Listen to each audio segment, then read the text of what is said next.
morning, ladies and gentlemen. Can anybody hear me? Yes. My name is Chesley and I'm a senior in high school in the community.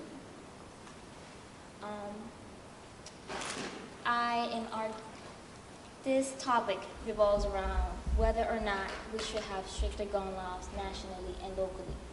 Now, even though that Sandy Hook was an incident that is detrimental to the history of Connecticut, we cannot depend on just that incident to say that we need stricter gun laws.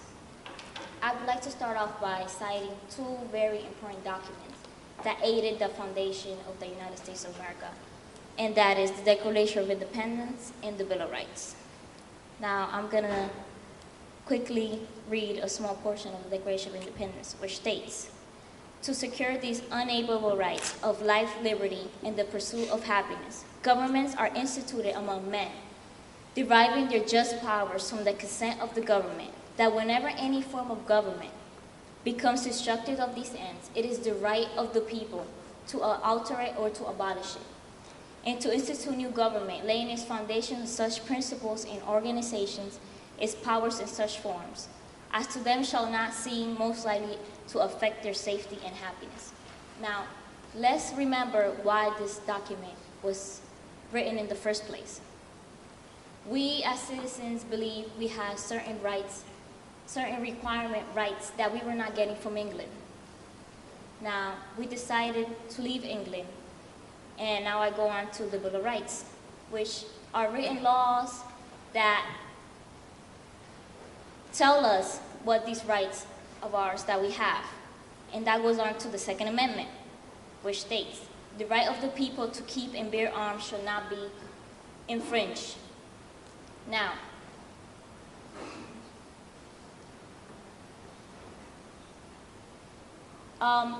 it is said that America is the most violent country, more than others. If tomorrow President Obama signs the ultimate gun control to totally ban sales of manufacturers and imports of guns, we will still be awash with firearms and for generations to come. Man, like the murder in Aurora, will find a way to kill. We are still we cannot forget that 180 million of privately owned guns are owned in the United States. Now, you're telling me that we want to put more stricter gun laws on illegal guns, yet what about those citizens that do have registered legal guns? Now, criminals are not going to hand their guns to a policeman just because we're enforcing more stricter gun laws. Okay? Now, I would like to point out some facts.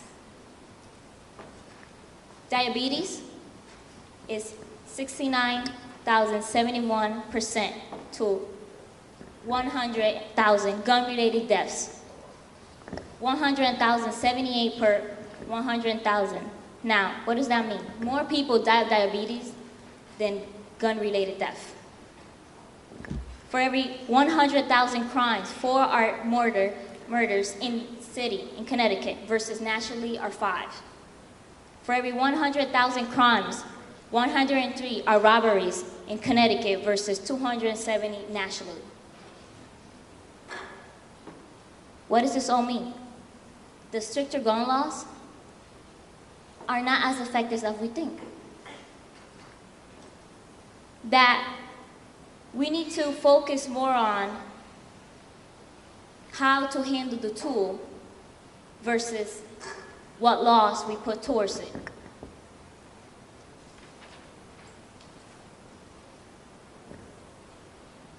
Now, I would also like to point out that polls by Los Angeles Times, Gallup, and Peter Hart research shows that there are at least 760,000, possibly as many as 3.6 million devices used as guns per year. In 98% of these cases, such polls shows that people simply brandish the weapon to stop an attack.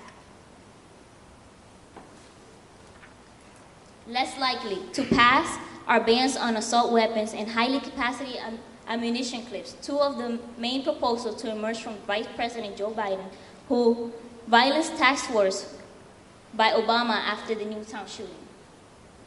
Now, I cannot say that my opponent had mentioned the tragedy that happened in Sandy Hook. Of course, it is a tragedy. No one should ever deserve such a thing. But my question to you is, where were the police guards at that time? You mentioned as well that gang violence learned these ways. The use of technology nowadays, I can download an app on my iPhone and learn how to use a gun. So these ways that we should reduce so people don't know, or stricter gun laws, useless.